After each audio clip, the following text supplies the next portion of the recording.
How's it going, everybody? I'm ShadowFX coming at you with a Season 9 Crusader set build. The build, of course, we're going to be talking about is the Thorns Invoker Crusader. For Crusaders in Season 9, it is the set that you get when you finish your season journey. The Invokers is a very strong and versatile set with a lot of different variations that you can play around with when pushing Greater Rifts or for speed farming. A fact that you can see, which I'm able to go through this Greater Rift 55 with relative ease. So without further ado, let's get right to the skills. Your primary attack skill will be Punish with Celerity.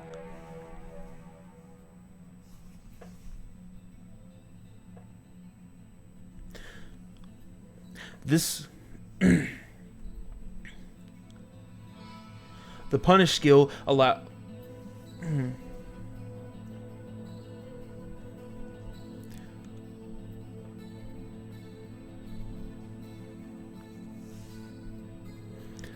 The Punish skill will inherently give you 15% block chance for 5 seconds after using it, and the Celerity rune will give you 15% attack speed increase for 3 seconds. This also happens to be one of the attack skills that is buffed by the Invoker set, which we will go over in a little bit. Your second skill will be Provoke with the Hit Me rune. And just like it sounds, the Provoke skill will taunt any enemies in the immediate area for 4 seconds on you. It also does give 5 wrath per enemy taunted, but we're not going to worry about that, as this build actually uses absolutely no resource. And we're using the Hit Me rune because it will give us 50% increased block chance for 4 seconds after using the skill. This skill also happens to synergize with a shield that we're going to be using when we go over the gear. And the next skill will be Speed Charge. This is a basic skill used across a number of different Crusader builds, which gives you mobility and the ability to pass through enemies. Now, honestly, you can choose any rune that does go with Speed Charge except for Nightmare. Nightmare will just turn your horse to fire and do 550 damage,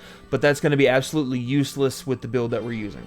The Spiked Barding rune will give your horse 500% thorns damage while you ride through enemies. This means that you get the Speed Charge along with a little bit extra damage. The Rejuvenation rune will give you 15% life while riding on your horse. This is very good to use if you're not quite optimized, but you still want to push those higher Greater Rifts, and you feel like you're dying a little too often. The Endurance rune can be used for speed pushes. We're going to go over a couple of other speed options when we talk about the actual build, and this rune actually comes into play. I personally like the Drawn Quarter rune because it allows me to displace enemies from big groups. With the exception of a small amount of AoE provided by the 2-piece set, you're not going to have a lot of AoE damage. Most of your damage is going to be single target damage, therefore you really need to pick and choose where you fight your battles. This rune will help you do that. If you come upon a big mob that has an elite right in the middle, you can walk into the group, activate Speed Charge with Drawn Quarter, and you have a possibility of drawing that elite out and take care of it without having to deal with that entire mob. The second skill you'll be using is Iron Skin Reflective Skin. Once again, this is a very common skill used in Crusader builds. The ability to activate and receive 50% damage reduction is really great. And then the Reflective Skin allows you 300% thorns, which is great for timing out to get great damage. The next skill you'll need is Akarat's Champion with the Prophet rune. 35% increased damage is great for taking out any kind of big mob or elite champions. The extra 35% damage increase is great for taking out any elite champions or Rift Guardians, while also gaining a free revive if you get killed while in Akarat's Champion mode. The Prophet rune just gives us some extra damage reduction. It is also because of this rune that we're actually going to stack more armor than we do resistance. The last active skill needed can be very flexible. If you're pushing the higher Greater Rifts and you need that extra bit of survivability, you're going to go with Laws of Justice Decaying Strength. The Laws of Justice activation will give you extra resistance, while the Decaying Strength rune will actually have more damage reduced by 15%. However, if you're trying to do a speed build and you feel like you can take away some of the toughness, you can use Laws of Valor with Answered Prayer. Now, Laws of Valor naturally will give you extra attack speed, which of course will help with the initial damage. And on Answered Prayer will give you 1 extra second on Laws of Valor, up to 10 seconds when you kill an enemy. Passes are pretty common. You're going to go with Fervor, Fanaticism, Finery, and Iron Maiden. So next we're going to talk about the equipment and what you really need to have, what's best in slot, and what you can switch out. As this is an Invoker build, you are going to need all 6 pieces of the Invoker set. And I want to spend a little time talking about what the Invoker set does, because I feel like some of these concepts do get lost in translation. Your 2-piece set essentially creates an aura of thorns 15 yards around you. Each time you hit with punish, slash, or block an enemy attack, your thorns are increased by 35% for 2 seconds. It's also good to know that this does not have a limit. Your 4-piece set will give you 50% damage reduction for 20 seconds after damaging an enemy with bombardment. Now normally that means that you would have to run bombardment on your skill bar to get this damage reduction. However, we do have a belt that can circumvent this that we will go over in just a minute. The 6-piece set bonus is probably the most confusing out of any sets that are in the game right now. It reads, the attack speed of punish and slash are increased by 50%. They also deal 800% of your thorns damage to the first enemy hit. Herein lies the confusion that I see a lot of people asking. The better way to read this is actually to take punish out of the equation. Slash is an AoE type attack. Therefore, it has the potential to hit more than one enemy. What that last part of the 6-piece means is that if you hit 5 people with slash, only one of those enemies are going to have the 800% thorns damage dealt to them. This is why we use punish over slash. Since punish only hits one enemy per attack, you're actually going to get that 800% thorns damage on each attack to that one target. So for the sake of clarity, we're going to actually remove slash from this equation, and we're also going to remove the end statement of the 6-piece set. So now if you do that, it just reads the attack speed of punish is increased by 15% and deals 800% of your thorns damage. The next set that you're going to be using is the Endless Walk set, which means you will need the Traveler's Pledge and the Compass Rose. For those of you who don't know what this is, while moving, damage taken is reduced by up to 50%, and while standing still, your damage is increased by up to 100%. Now it is important to know that this is pretty much a scaling type ability. While standing still, as you can tell, I do have 100% damage increase. But when I move, if you'll notice, it scales all the way up to 50. And I believe, if I'm looking at it correctly, it goes up and down by a 2 to 3 point margin every second. This means that while moving, you're not automatically going to have 50% damage reduction. It's going to scale from one end to the other. Think of it like a seesaw.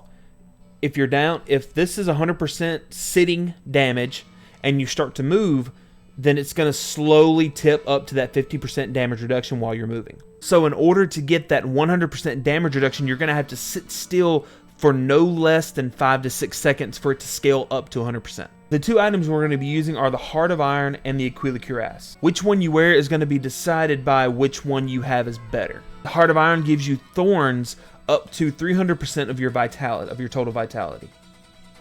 The Aquila Cuirass gives you 50% damage reduction while you are above a certain percentage of your resource. Now, considering our build will be using 0% resource, it will be better to have the Aquila Cuirass on your person and have the Heart of Iron cubed. This allows you to get the full 300% thorns from your vitality and the constant 50% damage reduction, as you're not going to be using any resource. Next is going to be our belt, which we'll be using the Belt of Trove. This is the belt I mentioned earlier that's going to allow us to circumvent the need for having bombardment on our toolbar. If we look again, we gain 50% damage reduction for 20 seconds after damaging an enemy with bombardment. The Belt of Trove's ability will call down a bombardment skill every 6 to 8 seconds on a random enemy. Note, you do not have to have bombardment on your skill bar for this belt to work. This means that you are going to have a constant invoker damage reduction buff. The next item we're going to talk about is your secondary ring, which will be a Justice Lantern. This ring is very special to this build as it will give you damage reduction equal to 46% of your block chance. And this can roll up to 55%. Now, your main head and weapon is going to have some variations depending on what you have. Now, best in slot will be a pig sticker, as it does allow you to roll with 2 legendary primary attributes. And as you can see, mine is not optimized, so I'm not using it. If this pig sticker was optimized, I would use a Ramaladni's to get a socket, keep the reduced cooldown, and reroll the chance to deal area damage into attack speed. Other than the pig sticker, you have 2 other main options. The hack is a very popular weapon to use, as the legendary ability gives you more thorn damage to each hit. And your other option is obviously a Doombringer. Now, the reason for this is a Doombringer not only has the ability to roll physical damage like I have here, it is also a 1/10 of a second faster per attack. As you can see, being a legendary sword, it has 1.4 attacks per second, whereas the hack actually has 1.3. Now, ideally, I would like to have thorns damage as well, but even without the thorn damage, I still find that I do more damage with the Doombringer. The last item we're going to talk about is the shield, which will be the Vitoya Spiker. As you can see, enemies affected by Provoke take double damage from your thorns. This is the entire reason we are using Provoke as a skill. Now, if you don't have a Spiker, you can pretty much use any shield, but there are other shields that will be better suited. The other option could be the Coven's Criterion. This will give you more damage reduction, as you can take up to 60% less damage from blocked attacks. But probably the best option other than Spiker will be Akarat's Awakening. Akarat's Awakening gives you a chance to reduce your cooldowns by 1 second for every time you block an attack. The gems we're going to be using are diamond gems in the helm, chest, and pants. This is going to give us not only survivability, but the gem in the helmet is going to give you cooldown reduction, which is going to be essential for keeping your Akarat's Awakening, pretty much all of your skills, up to date. The legendary gems we're going to be using is the Bane of the Trapped, because of course this is Diablo 3 and Bane of the Trapped is just the best gem in the game right now. The second gem is going to be Bjorski's Chip, as this is a Thorns build and it will give you a massive amount of Thorns damage. And the last gem you use is a variated option. I personally like to use Bane of the Stricken, as it gives me more damage per hit, and it gives me the extra 25% damage towards Rift Guardians. You can also use Bane of the Powerful for the extra damage, plus damage versus elites. I've also seen people use Gogok of the Swiftness for its extra attack speed and cooldown reduction. But Bane of the Stricken will be best in slot. And also, I forgot to mention, we're going to be using a Topaz in our weapons, as of course it adds thorns. And that's pretty much it, guys. It's a very simple build. Very good build for anybody who's new to Diablo 3, who's new to a Crusader. I hope y'all found this useful. If I missed anything about this build, please make sure to leave it in the comments. Make sure you comment, subscribe, like, share, all the normal YouTube bullcrap. As for this, guys, happy rifting and have a great day.